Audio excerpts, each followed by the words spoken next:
ఎన్టీఆర్ టాలీవుడ్లో మాత్రమే కాదు బాలీవుడ్ వరకు ఈ పేరుకి ఇప్పుడు పరిచయం అవసరం లేదు. ఇండియా మొత్తం ఈ పేరే ఇప్పుడు హాట్ టాపిక్. RRR తర్వాత ఎన్టీఆర్ క్రేజ్ నెక్స్ట్ లెవెల్కి రీచ్ అయింది. RRR రిలీజ్ అయ్యి 2 ఏళ్ళైనా కొమరం భీముడో అంటూ తారక్ చేసిన పర్ఫార్మెన్స్ ఇప్పటికీ ఎవరూ మర్చిపోలేరు. ఈ దెబ్బకు బాలీవుడ్ నుంచి కూడా ఆఫర్లు ఎన్టీఆర్ సొంతమవుతున్నాయి. అయితే ప్రస్తుతానికి దేశం మొత్తం తారక్ పేరు వినిపించడానికి ఒకటే కారణం, అదే దేవర. RRR సక్సెస్ తర్వాత ఎన్టీఆర్, ఆచార్య భారీ ఫెయిల్యూర్ తర్వాత కొరటాల కలిసి చేస్తున్న సినిమా దేవర. RRR సక్సెస్తో ఎన్టీఆర్ మంచి ఊపు మీద ఉంటే ఎలాగైనా ఆచార్య ఫెయిల్యూర్ నుంచి బయటపడాలని కొరటాల సీరియస్గా ఉన్నారు. కొరటాల కెరీర్లో మొదటి ఫ్లాప్ ఆచార్య. ఇక ఈ ఇద్దరి కాంబినేషన్లో వస్తున్న రెండవ సినిమా దేవర.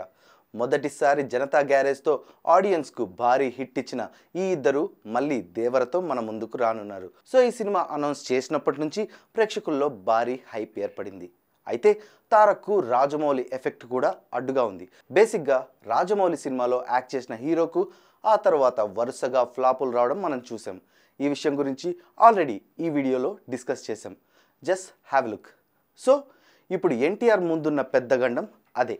ఇప్పటి వరకు రాజమౌళి ఎఫెక్ట్ ఎన్టీఆర్ పైన 3 సార్లు పడింది. 2001లో రిలీజ్ అయిన స్టూడెంట్ నంబర్ 1 తర్వాత మొదటిసారి ఈ ఎఫెక్ట్ పడితే, సింహాద్రి తర్వాత రెండోసారి, యమదొంగ తర్వాత మూడోసారి ఈ ఎఫెక్ట్ చూశాడు తారక్. రాజమౌళి ఎఫెక్ట్ను ఎన్టీఆర్ కంటే ఎక్కువ చూసిన వారు ఎవరూ లేరు. సో తనతో స్టార్ట్ అయిన ఈ ఎఫెక్ట్ను తనే ఎండ్ చేస్తాడు అని అభిమానులు భావిస్తున్నారు. అసలు విషయానికి వస్తే దేవర, ఎన్టీఆర్, కొరటాల ఇద్దరు ఈ సినిమా కోసం బాగా కష్టపడుతున్నారని చాలా క్లియర్గా అర్థమవుతుంది. ఇక మ్యూజిక్ విషయానికి వస్తే అనిరుద్ ఈ సినిమాకు సంగీతాన్ని అందిస్తున్నాడు. తమిళ్లో ఇప్పటికే స్టార్ మ్యూజిక్ డైరెక్టర్గా పేరు తెచ్చుకున్న అనిరుద్ కూడా ఈ సినిమా కోసం బాగా కష్టపడుతున్నాడు. 2 ఏళ్ల క్రితమే ఫ్యూరీ ఆఫ్ ఎన్టీఆర్ 30 పేరుతో రిలీజ్ అయిన వీడియోలో బ్యాక్గ్రౌండ్ మ్యూజిక్ వింటే గూస్ బంప్స్ తప్పవు. వస్తున్నా అని ఎన్టీఆర్ వాయిస్, అనిరుద్ బ్యాక్గ్రౌండ్ మ్యూజిక్తో ఆ వీడియో అదరకొట్టింది. అయితే ఆ తరువాత ఇప్పటి వరకు సినిమా నుంచి 2 పాటలు రిలీజ్ అయ్యాయి. 3 నెలల క్రితం ఫియర్ సాంగ్ రిలీజ్ అవ్వగా గత నెల చుట్టమల్లె సాంగ్ రిలీజ్ అయింది. అయితే ఈ 2 పాటలు ట్రోలింగ్కి గురయ్యాయని మనకు తెలుసు. ఫియర్ సాంగ్ రిలీజ్ అయ్యాక భారీగా ట్రోల్ అయింది. అప్పటికే గేమ్ చేంజర్ నుంచి జరగండి, పుష్ప 2 టైటిల్ సాంగ్ రిలీజ్ అవ్వడం, ఆ పాటలకు మంచి క్రేజ్ రావడం కూడా ఫియర్ సాంగ్ ట్రోల్ అవ్వడానికి ఒక రీజన్ అని చెప్పొచ్చు. కానీ ఆ తర్వాత ఫియర్ సాంగ్ దుమ్ము రేపింది. ట్రోల్ చేసిన వారందరూ సైలెంట్ అయ్యేలా చేసింది. ఇక ఆ తర్వాత రిలీజ్ అయిన పాట చుట్టమల్లె. ఈ పాట కూడా ట్రోలింగ్ ఫేస్ చేసింది. 3 ఏళ్ల క్రితం రిలీజ్ అయ్యి ప్రపంచవ్యాప్తంగా ఒక ఊపు ఊపిన పాట మనికే మగే హితే. శ్రీలంకన్ సింగర్ యోహాని పాడిన పాట ఇది. 2020లో వచ్చిన పాటను యోహాని రీక్రియేట్ చేసింది.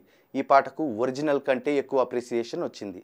ప్రపంచవ్యాప్తంగా ఈ పాట మంచి గుర్తింపు సొంతం చేసుకుంది. అయితే చుట్టమల్లె సాంగ్ ఈ పాటను పోలి ఉందని అప్పట్లో గట్టిగా ట్రోల్ అయింది. కానీ ఆ తర్వాత ఈ పాట కూడా దుమ్ము రేపింది. అందులోనూ శిల్పారావు వాయిస్ ఈ పాటకు ప్రాణం పోసింది. సో కొంచెం ఇష్టం కొంచెం కష్టం అన్నట్టు దేవర సినిమాలో అనిరుద్ మ్యూజిక్ సాగుతుంది. అయితే ఈ సినిమాకు సంబంధించి 3వ పాట రిలీజ్ చేయనున్నారు టీం. ఈ పాటపైనే ఎన్టీఆర్ ఫ్యాన్స్ చాలా హోప్స్ పెట్టుకున్నారు. దావుది అనే పేరుతో రిలీజ్ అవుతున్న ఈ సాంగ్ ఇప్పటి వరకు ఉన్న రికార్డ్స్ అన్నింటినీ తుడిచిపెట్టేస్తుందని అభిమానులు భావిస్తున్నారు. దేవర సినిమా నుంచి 3వ పాటగా రిలీజ్ అవుతున్న ఈ సాంగ్పై ఇప్పటికే ఎక్స్పెక్టేషన్స్ భారీగా పెరిగిపోయాయి. ట్విట్టర్ మొత్తం ఈ పాట గురించే టాపిక్ నడుస్తుంది. ఇప్పటిదాకా రిలీజ్ అయిన ఫియర్ సాంగ్ అండ్ చుట్టమల్లె రికార్డ్స్ని ఈ పాట తుడిచేస్తుందని నమ్మకంతో ఉన్నారు. ఈ పాటతో స్పీకర్స్ పగిలిపోతాయంటున్నారు యంగ్ టైగర్ అభిమానులు. చికెన్ ఫ్రై పెడుతున్నాం పాటలో కొంత భాగం బిర్యానీలా అనిపిస్తుంది, దానికోసం మాత్రమే థియేటర్లకు తప్పనిసరిగా వెళ్ళాలి అని టాలీవుడ్ ప్రొడ్యూసర్ నాగవంశి చేసిన ట్వీట్ వైరల్ అవుతుంది. సో ఈ పాట ఆడియన్స్ మైండ్ పోగొడుతుందని అర్థమవుతోంది. అంతేకాకుండా ఇది ఒక డాన్స్ నంబర్. ఎన్టీఆర్ డాన్స్ గురించి ప్రత్యేకంగా చెప్పాల్సిన అవసరం లేదు. దాని గురించి దేశం మొత్తం తెలుసు. నాటు నాటు రిలీజ్ అయిన తర్వాత ఎన్టీఆర్ ఏ రేంజ్లో డాన్స్ వేయగలడు అన్న విషయం ప్రపంచం మొత్తం తెలిసిపోయింది. ఇప్పుడు ప్రపంచవ్యాప్తంగా ఎన్టీఆర్ డాన్స్కు అభిమానులు ఉన్నారు.